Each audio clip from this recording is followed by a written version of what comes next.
നമ്മൾ ഇന്ന് കോഡ് ചെയ്യുന്നതും പിന്നെ കുറച്ച് വർഷങ്ങൾക്ക് മുന്നേ കോഡ് ചെയ്യുന്നതും കമ്പയർ ചെയ്ത് നോക്കി കഴിഞ്ഞാൽ ഇന്ന് കോഡ് ചെയ്യുന്നത് കുറച്ചുകൂടി വളരെ ഫാസ്റ്റുമാണ്, എഫിഷ്യൻറ്റുമാണ്. അതിൻ്റെ മെയിൻ റീസൺ ആർട്ടിഫിഷ്യൽ ഇൻ്റലിജൻസിൻ്റെ ഉപയോഗമാണ്.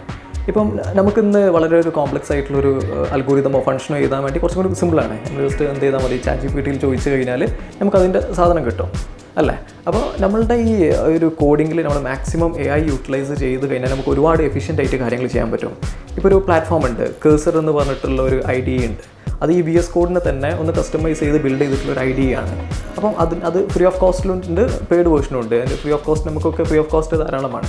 അത് നമ്മൾ യൂസ് ചെയ്യുകയാണെങ്കിൽ നമുക്ക് വളരെ ഫാസ്റ്റായിട്ട് നമ്മളുടെ കോഡിങ് മുന്നോട്ട് പോകാൻ പറ്റും. ഇപ്പോൾ നമുക്കൊരു API ബിൽഡ് ചെയ്യണമെങ്കിൽ അത് ജസ്റ്റ് പ്രോംപ്റ്റ് കൊടുത്താൽ മതി. നമുക്കൊരു കോംപ്ലക്സ് ഫംഗ്ഷൻ ബിൽഡ് ചെയ്യണമെങ്കിൽ അത് ജസ്റ്റ് അതിന് പറഞ്ഞാൽ മതി, അത് സാധനം അവിടെ ബിൽഡ് ചെയ്ത് വരും. അതേപോലെ നമ്മൾ എഴുതിയിട്ടുള്ള കോഡിൽ എന്തെങ്കിലും എറർ ഉണ്ടോ അല്ലെങ്കിൽ എറർ ഫിക്സ് ചെയ്യാനും അതേപോലെ അതിന് ഒപ്റ്റിമൈസ് ചെയ്യാനൊക്കെ ഈ കേഴ്സർ നമുക്ക് ഹെൽപ്പ് ചെയ്യും. അപ്പം ഗോയിങ് ഫോർവേഡ് എല്ലാവരും ഈ AI യൂസ് ചെയ്തിട്ട് എന്താ പറയുക, ഡെവലപ്മെൻറ്റ് മുന്നോട്ട് പോകുക എന്നുള്ളതാണ് ഇനി അങ്ങോട്ട് നമ്മൾ ചെയ്യേണ്ടത്.